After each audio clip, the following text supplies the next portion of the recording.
వాడు ఒక 5 ఏళ్ళు అంటే వాళ్ళు కమిటెడ్గా ఉంటే పోలీసులు కనుక అవును ఇది జరగవు, ఇక జరగవు, వీళ్ళు చేయలేరు చేయలేరు, వాళ్ళ చేత తప్పులు చేయించలేరు. సో ఏదైనా నీతి తర్వాత వాళ్ళకుండే ఇబ్బందులు వాళ్ళకుంటాయి. ఫాలో ది ఆర్డర్ అంతే, వాళ్ళు మనుషులే కదా, ఫాలో ది ఆర్డర్ అంతే. పై నుంచి నువ్వేం చెప్తే అది చేయాలి, తప్పదు. సో ఇవన్నీ చూస్తా బాధపడుతూ ఉన్నావు ఇవన్నీ కూడా. అంటే అంటే ఇదివరకు ఇలాంటి వాతావరణం ఎప్పుడన్నా కనిపించేదా నీకు? ఇంత దారుణంగా లేదబ్బా, ఇంత దారుణంగా లేదు. మీకు విషయం తెలుసు, నీకు తెలుసో లేదో, రాజకీయ నాయకులు అంటే మన చిన్నతనంలో కూడా ఒక వయసు ఉన్నోళ్ళు, ఒక పెద్దరికంతో ఉన్నోళ్ళు పంచగట్టు కట్టుకుని ఆయన ఎమ్మెల్యే ఆయన ఇది అనుకునేవాళ్ళు. ఆ వయసు ఉన్నోడికి ఏంటి, జీవితం తెలుసు, సంసారం తెలుసు, కుటుంబం తెలుసు, బాధలు తెలుసు, ఉత్పత్తి ఎట్లా చేయాలి, సంసారంలో వచ్చే బాధలు ఏంటి, వాళ్ళని ఎట్లా పోషించుకుంటారు, వాళ్ళకి మార్గాలు ఏం చూపించాలి, పథకాలు ఏం పెట్టాలి, ఉత్పత్తి పెంచే మార్గాలు, ఇవన్నీ ఆలోచిస్తాడు, సమాజం గురించి ఆలోచిస్తాడు. సాధక బాధకాలని తెలిసి ఉంటాయి కాబట్టి. ఇప్పుడేంటండి నాకేం అర్థం కాదు, ఇట్లా యూత్ యూత్ యూత్ అంటారు, యూత్ అంతా వచ్చి కూర్చుంటే సరిపోయిద్దా? మరి ఎందుకున్నాడు మోడీ గారు అంత ముసలోడు? ఆలోచన విధానం విశాలంగా ఆలోచించగలగాలి కదా.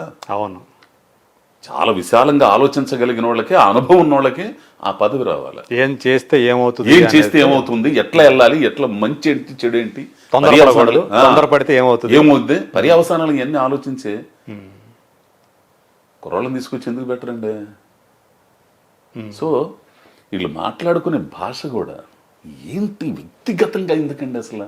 ఎవడైనా కానీ వాడు ఎవడైనా అవతలోడు కానీ యువతలోడు కానీ ఇప్పుడు రాజకీయానికి ఒక సిద్ధాంతం ఉంటుంది, ఒక ప్రాతిపదిక ఉంటుంది, ఇవన్నీ ఉంటాయి. నువ్వేం చేస్తున్నావు, నీ మేనిఫెస్టో ఏముంది, నీ రాజకీయ పార్టీ సిద్ధాంతాలు ఏంటి, అవి ప్రచారం చేసుకొని ఈ అధికారంలోకి రాగలిగితే మేము చేయగలుగుతాం అని నువ్వు చేసుకోవాలి. వ్యక్తిగతంగా అదిగా బూతులు తిట్టుకోవటం బా ఎక్కడ అంటే మామూలుగా ప్రేమగా తిట్టుకునే, మామూలుగా అనుకునే వేరు, ఇక్కడ అసలు ఆ భాష వేరుగా ఉంటుంది. భాష ఎంత నీచంగా ఉందంటే అంత నీచంగా ఉంటుందండి. అంటే మార్పు వస్తుందని ఖచ్చితంగా వస్తుందబ్బా, రాకపోతే నాశనం ఏకనం. మార్పు అనేది గనక మనుషులు గనక మారకపోతే, ప్రజలు ఇది గమనించి మార్పులు గనక చేసుకోకపోతే, వాళ్ళ జీవితాలకు సంబంధించి ఆలోచించకపోతే మాత్రం చాలా ఇబ్బంది పడతారు. అది ఏ పార్టీ అన్నా కానీ కాక. అంటే పవన్ కళ్యాణ్ గురించి, ఆయన పార్టీ గురించి నీకున్నటువంటి అవగాహన ఏంటి? అంటే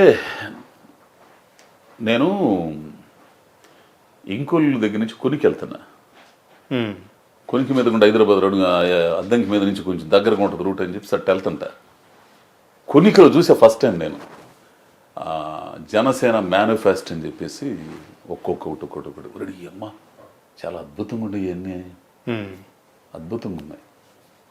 ఈ జనంలోకి అంటే అందులో నేను బాగా అట్రాక్ట్ చేసిన ఏంటి ఆ మేనిఫెస్టోలో?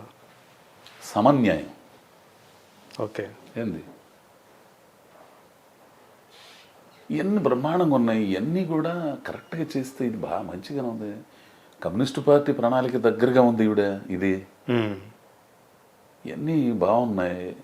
వీటిలన్నిటినీ గ్రౌండ్ లెవెల్లోకి తీసుకెళ్ళాలిగా.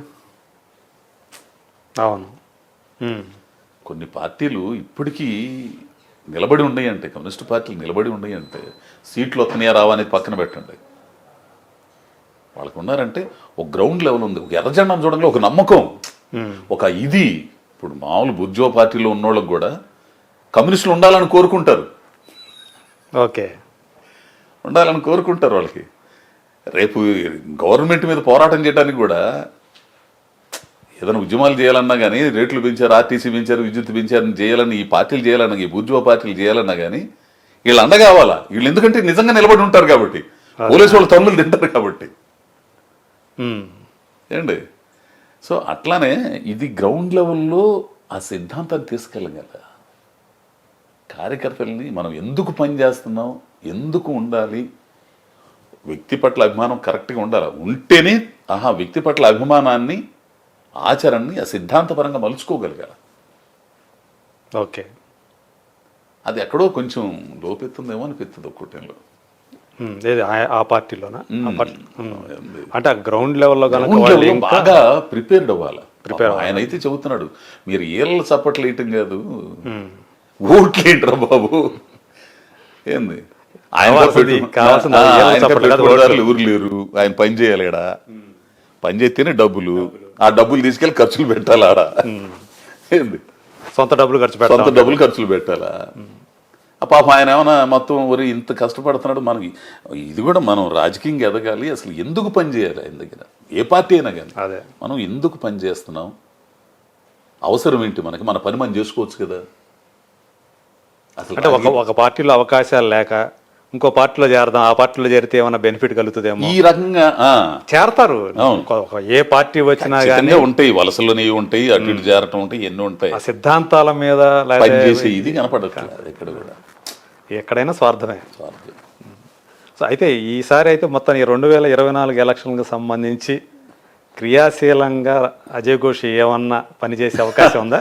క్రియాశీలంగా కానీ అంటే ఏదో చెయ్యాలని ఉంది, ఇంకా ఒక స్పష్టమైన దీనికి రాలేకపోయాను. ఓకే, చూద్దాం, అట్లా ఆలోచన.